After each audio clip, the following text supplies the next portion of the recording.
Man believes himself master of all he surveys, a titan among the lesser creatures of this fragile world. But what happens when the very things he disdains begin to learn, to adapt, to hunger for a justice of their own? Tonight, we offer a chilling glimpse into madness. The inferno roared from the mouth of Big Bertha. The propane-fueled blowtorch was designed for grilling steaks and adding char to a backyard barbecue. However, her off-label use against the sprawling papery wasp's nest that clung to Mrs. Henderson's eaves was as effective as any other method and much more exciting. Below, Lenny Griggs stood, a silhouette against the backyard apocalypse. His mirrored sunglasses reflected the pyre. He held his phone high, its camera capturing every crackle, every shriveling wing as the winged beasties attempted to escape the heat. "Yeah, you little bastards," Lenny crowed, his voice a gravely rumble, amplified by the cheap microphone he'd clipped to his dingy gray coveralls. "That's what you get, isn't it? Try and build your little empire on my turf, huh? Not on the King of the Kill's watch." He stomped a heavy, steel-toed boot onto a handful of charred husks that rained down from the eaves, a grotesque confetti of chitin and ash. The crunch was sickeningly satisfying, a dull snap that resonated with the violence in his heart. A slow, cruel grin stretched across his face, visible even through the smoke. He liked this part. The show, the annihilation, the likes and shares that would inevitably follow. This wasn't just a job, it was a performance, and he was the star. "That's right, folks," he continued, panning the camera to his smoldering handiwork. "Another nest. Another job well done by my girl Bertha. Remember, if it crawls, if it buzzes, if it exists without my permission, it's already dead meat. The King of the Kill has spoken." He winked at the lens, his face slick with sweat and the faint scent of singed insects. Mrs. Henderson watched the entire spectacle in horror from her kitchen window and looked as though she might faint. The carnage and destruction going on in her garden had her second-guessing the decision to call Lenny after seeing his post on Angie's list. Lenny didn't care. He was already scrolling through the comments, basking in the digital adulation. His phone vibrated, pulling him from his self-congratulatory trance. "Lenny Griggs, King of the Kill, at your service. Who's calling my royal chambers?" he barked into the receiver. The voice on the other end was clipped, formal, and utterly devoid of humor. "My name is Dr. Alastair Finch. I represent the Agrogenesis Research Initiative. We have an infestation. Something we've been unable to resolve." Lenny scoffed. "Infestation? What are we talking about? Roaches? Ants? Something from outer space?" He chuckled, but the doctor's tone remained flat. "We've tried the usual methods, Mr. Griggs. Poisons, traps, deterrents. Nothing has worked. You are, shall we say, our last resort." That sounded like perfect content for the channel. Lenny's mind was already churning with the prospects of new subscribers. "Last resort, huh? I like the sound of that. Tell you what, I'll pop over in the morning and have your little problem cleaned up by lunch." He smirked, imagining the stunned faces of these eggheads when he showed up with Big Bertha and all her friends. This was going to be epic, and he'd document every single glorious moment. The Agrogenesis Research Initiative was less a station and more a bunker. A sprawling, featureless complex of concrete and corrugated steel baking under the relentless Texas sun. A fence, topped with glinting razor wire, encircled the perimeter, making it look more like a maximum security prison than a scientific facility. Lenny, pulling up in his custom-painted King of the Kill emblazoned truck, felt a thrill. This was a challenge, a real test for his audience. The staff who met him were a study in exhaustion and frayed nerves. Their lab coats hung loosely on their frames, their eyes shadowed with sleepless nights. They moved with a peculiar, almost nervous caution, as if the very air inside the compound held a hidden threat. Dr. Finch, a gaunt man with a perpetually furrowed brow, wrung his hands as he led Lenny through a series of sterile corridors. "They're not ordinary insects, Mr. Griggs," Dr. Finch declared now that Lenny was committed to the task. "We engineered them here, genetically modified cooperative insect colonies. They were designed for highly complex problem solving, for agricultural benefits. But they've exceeded our expectations." Lenny waved a dismissive hand. "Intelligent bugs? Give me a break, Doc. They're bugs. They crawl, they breed, they die. My job is to make sure of that last part. He recorded everything with a handheld camera, narrating a running commentary for his absent followers. See these guys? All twitchy. Must be the bugs giving them the jitters. Me, I eat jitters for breakfast. They walked into a vast, empty hangar, its air thick with an odd, earthy scent Lenny couldn't quite place. Scattered across the floor were overturned traps, gnawed wires, and small, intricate patterns made from dried leaves and dust. He bent down, examining a meticulously arranged line of discarded insect bait. They're avoiding our traps, a nervous junior scientist, a young woman with wide, frightened eyes, stammered. And they've somehow learned to block the vents we use for fumigation. It's like they know what we're going to do before we do it. Lenny scoffed, kicking at a pile of leaves. Coincidence. Bugs are dumb. They just react. They don't think. The young scientist took a moment to gather her thoughts, her gaze flitting nervously around the cavernous space. If they stop running, Mr. Griggs, it means they're thinking. Her voice was barely audible, a fragile whisper in the vast silence. She pressed a small, clear vial into his hand. Pheromone repellent. It's the only thing we've found to deter them. Lenny sneered. Is that what that smell is? He tucked the vial into his pocket without further thought. If they stop running, they're dead meat. Simple as that. He activated his camera, a wide, predatory grin spreading across his face. All right, science geeks, the king of the kill is officially on duty. Get ready for some carnage! His initial sweep of the compound was an exercise in growing unease, dismissed by Lenny as mere annoyance. He found more of the strange patterns, not random, but almost purposeful. Vents were indeed blocked, not with debris, but with neatly packed organic matter and silk. Traps were circumvented, their bait meticulously removed, leaving behind only tiny, almost invisible trails. It was too organized, too precise. He dismissed it. Superstitious scientists. What did they know about real pest control? Then came the first sting, a sharp, sudden burst of pain that pricked the skin of his arm, not with the dull throb of a mosquito bite, but with a fierce, burning sensation. He smashed the attacker with his other hand and reveled in the victory. That's what you deserve, you little bastard. Lenny's celebration was short-lived. Within seconds, he felt another attack on his neck, then another on his thigh. He swatted furiously, catching glimpses of large, dark-bodied insects, their wings a blur, their movements too swift, too deliberate. You want a war? Lenny bellowed at the empty corridor, his voice echoing back at him. He held his camera up, capturing his own flushed, angry face. You want to play rough, little bastards? You got one. The king of the kill doesn't back down from a fight. He felt a strange, tingling numbness begin to spread from the sting sites, growing into a dull, resonant pain that settled deep in his bones. He ignored it. Adrenaline, probably. Just the rush of a truly worthy adversary. But then an odd sensation, a faint, sweet smell, like damp earth mixed with something organic and alien that seemed to cling to his clothes and hair. He sniffed his arm, trying to place it. Nothing. Just the lingering stench of burnt chitin. He shook his head, pushing down a flicker of unease. He was getting excited. The thrill of the hunt. This was better than wasps. Much, much better. Or so he told himself. Back in his well-worn trailer, now parked in a dusty, desolate RV park a few miles from the research station, Lenny scowled at the footage on his laptop. His initial sweep, the one he'd boasted would be a swift, decisive victory, hadn't quite delivered the knockout blow he promised. The bugs were proving trickier than expected.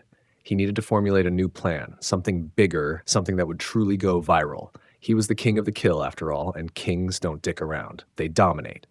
He activated his camera, adjusting the lighting for maximum dramatic effect. All right, folks, he began, his voice dropping into a conspiratorial rumble. Some of you might be wondering why your boy, the king, ain't delivered the final blow yet. Let's just say these science projects are putting up a fight. A pathetic fight, mind you, but a fight nonetheless. He managed to sneer. But don't you worry, what you've seen so far was just the warm-up act. What I've got planned next, what I'm about to unleash on these six-legged pests, it's going to be the biggest, most explosive event this channel has ever seen. Think of it as a grand finale, a masterclass in extermination. He winked, then clicked off the camera, a smug grin plastered on his face. This was going to salvage his reputation, and then some. As he started editing his video footage, the itch on his arms returned with a vengeance. Not just an itch, but a persistent, maddening prickle that seemed to pulse from beneath his skin. The sting sites were inflamed, angry red welts that seemed to throb with a life of their own. He dug his nails into the flesh, then frantically applied a thick layer of industrial-strength itch cream. The powerful menthol stung for a moment, then faded, leaving behind an unnerving lack of relief. That stuff had done wonders in the past, and he'd fully expected it to sort out the problem by the morning. The lingering irritation was inconvenient. With a forced confidence, he hit the sack to get some much-needed rest. But that night, the dreams came. Dark, swirling visions of insects, not just scuttling but whispering. A low, insistent hum that vibrated in his very bones. And the whispers, they were words. Languages he didn't know, yet somehow he understood. Secrets. Warnings. He woke in a cold sweat, heart hammering against his ribs, the itching on his arms a torment. He stumbled out of bed, grabbed his camera, and forced a grin. His reflection showed a man with shadows under his eyes and a nervous tick at the corner of his mouth.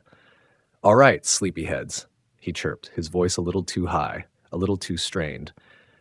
"The bugs are playing mind games now, apparently. I dreamed I was having a bug whisperer convention. Pathetic, right? Still, you know what they say. When the going gets tough, the king gets tougher." He forced a laugh, a hollow sound that bounced off the trailer's metallic walls.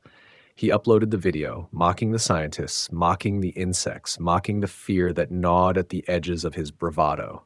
He was in control. He had to be. The next morning, driven by a desperate need to reassert his dominance, Lenny escalated. He ignored the scientists' hushed warnings, their pleas about the fragility of the research station's interior. He dragged his favorite weapon from the truck. Big Bertha, and she had a fresh bottle of propane strapped to her belly. "You can't use that indoors, Mr. Griggs," Dr. Finch pleaded, his face ashen. "The structural integrity, the sensitive equipment." Lenny just grinned, a wild, dangerous glint in his eyes. "Structural integrity? Do you want these bugs gone or not? Sometimes you gotta fight fire with fire, or in this case, fight bugs with fire."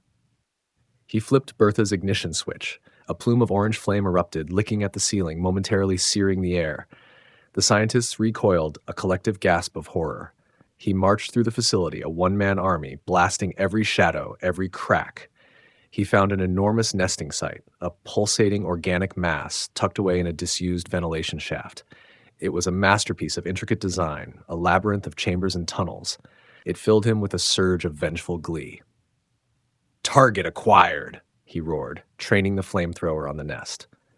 The air filled with the acrid smell of burning chitin, a sickeningly sweet odor that clung to his clothes, his hair, even his skin. The shrieks of the incinerated insects were a symphony to his ears. He blasted it until nothing remained but ash and a foul, lingering stench. Lenny hunted the insects through the facility, still a conqueror in his own mind, though the throne room was starting to feel less glorious. He was winning. He knew it. But the victories felt smaller. Every scuttling sound, every flicker of movement in the periphery of his vision was met with a blast of his propane flamethrower or a swift stomp of his boot. His swagger, once unwavering, began to feel like a performance, even to himself, as the itching beneath his skin intensified, and the sting sites pulsed with a rhythm that felt oddly internal. But the insects were always one step ahead. They moved with a disturbing coordination, a fluid intelligence that defied their supposed simplicity. They lured him into dead ends, not just by vanishing, but by blocking his escape routes with meticulously placed debris, leaving him sputtering with frustration. And they stung him again. Not random bites, but targeted strikes. On the neck, a sharp, searing pain that made his jaw clench. On the spine, a sickening jolt that almost made him drop his weapon. On his temples, a dull, throbbing ache that settled deep behind his eyes, a relentless beat that echoed the hum he was starting to hear even when no insects were near. He laughed it off, each cackle sounding more hollow, more desperate than the last, even as his movements became less precise, his aim a little less steady. Each encounter, each sting, left him weaker, woozier, a strange fogginess clouding his thoughts. His paranoia, which he'd previously dismissed as exhaustion, began to solidify into something real, something tangible, a cold hand reaching from the shadows. The facility became a maze, a shifting living entity designed to confound him. And the insects, they stopped running. They watched him. From the shadows, from the high corners of the ceiling, from the cracks in the walls, Hundreds of tiny, unblinking eyes seemed to follow his every move, their stillness more terrifying than any frantic escape. They weren't afraid, they were curious. He found what he believed was the last hive, a pulsating mass hidden beneath a raised floor panel in the central laboratory. It was smaller than the first, but radiated an ominous hum that he recognized from his dream. Lenny, fueled by a mixture of exhaustion and a desperate need for finality, unleashed a torrent of flame. The air grew thick with the stench of burning insects, and a triumphant roar ripped from his throat. Victory, complete victory. He stumbled back to his trailer, the flamethrower still hot in his hand. He kicked off his boots, peeled off his coveralls, and collapsed into the worn lazy boy. He was spent. A nap. Just a quick nap. He closed his eyes, the image of the burning hive seared behind his eyelids, a vision of absolute triumph. When he woke, the trailer was steeped in an unnatural darkness. The desert night had fallen, not with a gentle descent, but with a sudden, suffocating embrace. He tried to move, to stretch, to sit up, but he couldn't. His muscles, his limbs, felt heavy, unresponsive, as if encased in concrete. A chilling, icy dread began to creep up his spine. Paralyzed, sweat, cold and clammy, beaded on his forehead, tracing rivulets down his temples. His eyes, wide with a burgeoning horror, scanned the oppressive darkness. Then he saw them. Dozens, then hundreds, they crawled. From under his blanket, a living tide of segmented bodies and twitching antennae. From beneath his clothes, a grotesque blossoming of black and brown. And from his skin, his body became the battlefield. The stings, he realized with a sickening lurch of understanding, had not been attacks. They had been reproductive. Each searing prick was a carefully delivered seed. Now larvae, thick and white and disturbingly alive, pulsed beneath his skin, their movements visible as rippling waves across his forearms, his chest, his face. His body twitched, an involuntary spasm of muscles as the larvae tunneled, burrowed, seeking out the soft, yielding tissues within. His mouth opened to scream, to unleash the torrent of terror and pain that threatened to consume him. But no sound emerged. His throat, his tongue, his very vocal cords were immediately swarmed with the crawling insects, a suffocating mass that choked the scream, silencing him completely. He gagged and retched. The involuntary movements did nothing to halt the insects from filling his mouth and nostrils. The very creatures he had mocked, desecrated, and sought to annihilate continued to violate his body without opposition. The realization dawned on Lenny then, not as a sudden flash of insight, but as a slow, agonizing slide into pure, unadulterated horror. He understood what was happening. He had no one to blame. No one was coming to help. The remote nature of the facility, his own arrogance in dismissing the staff, his isolation, all of it conspired against him now. There was no escape. His body, once a temple of narcissistic self-adoration, was now a feast, a living, breathing buffet.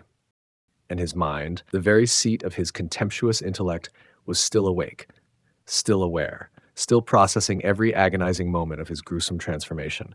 Lenny laid still in the lazy boy, rigid as a corpse, yet terrifyingly alive.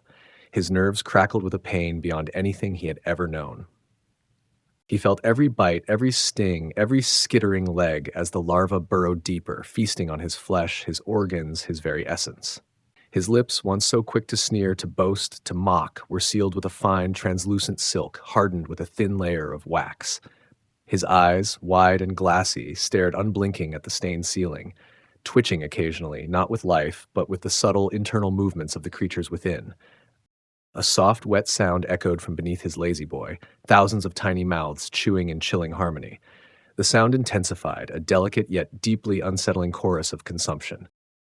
He was still alive, and he would be for a while. But it was too late. He was no longer the predator. He was the fertilizer. The living host, the incubator, the very ground upon which their new, terrifying kingdom would rise.